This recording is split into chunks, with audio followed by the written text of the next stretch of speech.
लीजिए सुनिए, देवकीनंदन खत्री के लिखे उपन्यास चंद्रकांता के दूसरे भाग का 10वां बयान मेरी यानी समीर गोस्वामी की आवाज में।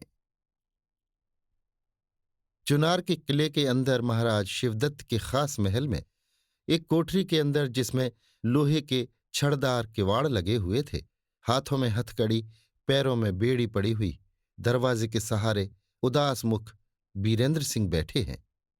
पहरे पर कई औरतें कमर से छुरा बांधे टहल रही हैं।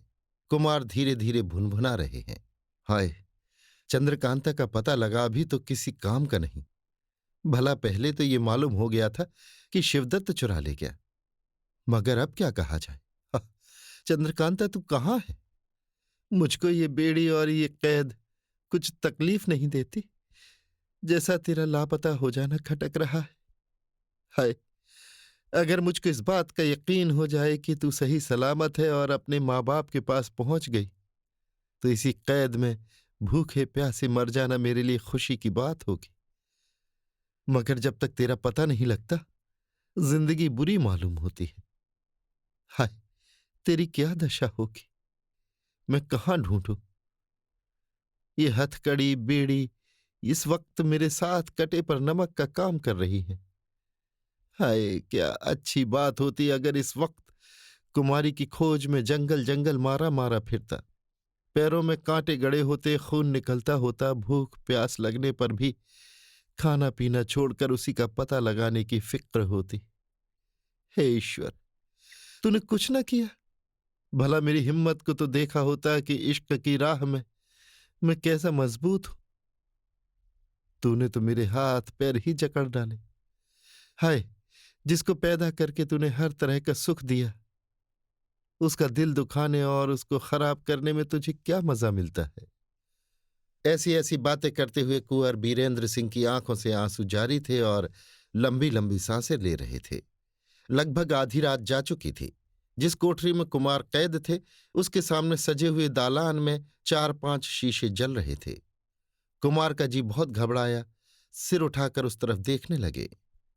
एक बारगी 5-7 लौंडियां एक तरफ से निकल आईं और हांडी, डोल, दीवारगीर, झाड़, बैठकी, कंवल, मृदंगी वगैरह शीशों को जलाया, जिनकी रोशनी से एकदम दिन सा हो गया।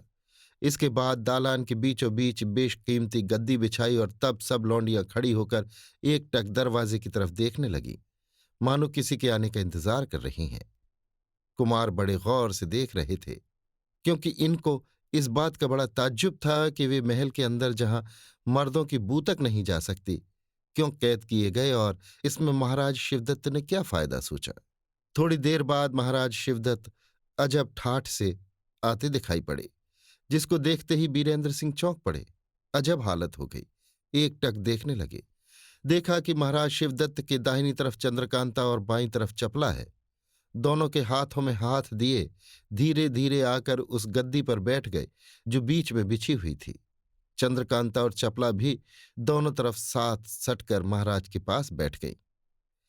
चंद्रकांता और कुमार का साथ तो लड़कपन ही से था, मगर आज चंद्रकांता की खूबसूरती और नजाकत जितनी बढ़ी चढ़ी थी, इसके पहले कुमार ने कभी नहीं देखी थी।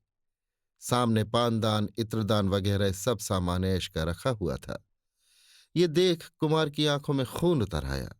जी में सोचने लगे, ये क्या हो गया? चंद्रकांता इस तरह खुशी खुशी शिवदत्त के बगल में बैठी हुई हाव भाव कर रही है। ये क्या मामला है? क्या मेरी मोहब्बत एकदम उसके दिल से जाती रही? साथ ही माँ बाप की मोहब्बत भी बिल्कुल उड़ गई? तिसमें मेरे सामने उसकी ये कैफियत है।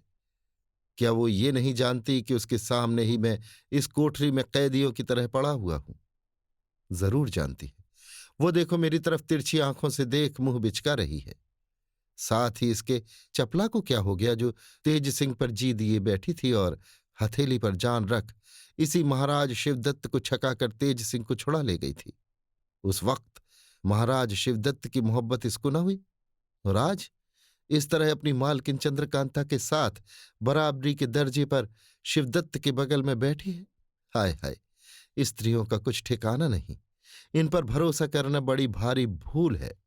हाय, क्या मेरी किस्मत में ऐसी ही औरत से मोहब्बत होनी लिखी थी? ऐसे ऊंचे कुल की लड़की ऐसा काम करे? हाय, अब मेरा जीना व्यर्थ है। मैं जरूर अपनी जान दे दूंगा, मगर क्या चंद्रकांता और चपला को शिवदत्त के लिए जीता छोड़ दूंगा? कभी नहीं। ये ठीक है कि वीर पुरुष स्त्रियों पर हाथ नहीं छोड़ते, पर मुझको अब अपनी वीरता दिखानी नहीं, दुनिया में किसी के सामने मुंह करना नहीं है। मुझको ये सब सोचने से क्या फायदा? अब यही मुनासिब है कि इन दोनों को मार डालना और पीछे अपनी भी जान दे देना। तेज सिंह भी जरूर मेरा साथ देंगे। चलो, अब बखेड़ा ही तय कर डालो। इतने में इठलाकर चंद्रकांता ने महाराज शिवदत्त के गले में बाहें डाल दी। अब तो बीरेंद्र सिंह सह न सके, जोर का झटका दे हथकड़ी तोड़ डाली। उसी जोश में एक लात सीखचे वाले किवाड़ में भी मारी और पल्ला गिरा शिवदत्त के पास पहुंचे। उनके सामने जो तलवार रखी थी उसे उठा लिया और खींच के एक हाथ चंद्रकांता पर ऐसा चलाया कि खट से सर अलग जा गिरा और धड़ तड़पने लगा। जब तक महाराज शिवदत्त संभले तब तक चपला के भी 2 टुकड़े कर दिए, मगर महाराज शिवदत्त पर वार न किया। महाराज शिवदत्त संभल कर उठ खड़े हुए।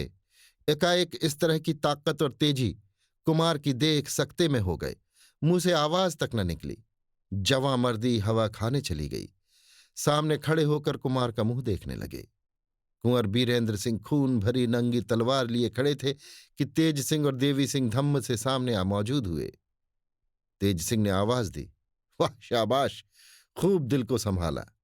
ये कह झट से महाराज शिवदत्त के गले में कमंद डाल झटका दिया। शिवदत्त की हालत पहले ही से खराब हो रही थी। कमंद से गला घुटते ही जमीन पर गिर पड़े। देवी सिंह ने झट गट्ठर बांध पीठ पर लाद लिया। तेज सिंह ने कुमार की तरफ देखकर कहा, मेरे साथ साथ चले आइए, अभी कोई दूसरी बात मत कीजिए। इस वक्त जो हालत आपकी है मैं खूब जानता हूं। इस वक्त तो सिवाय लौंडियों के कोई मर्द वहां पर नहीं था। इस तरह का खून खराबा देखकर कई तो बदहवास हो गई, बाकी जो थी उन्होंने चूं तक न किया, एकटक देखती ही रह गई और ये लोग चलते बने।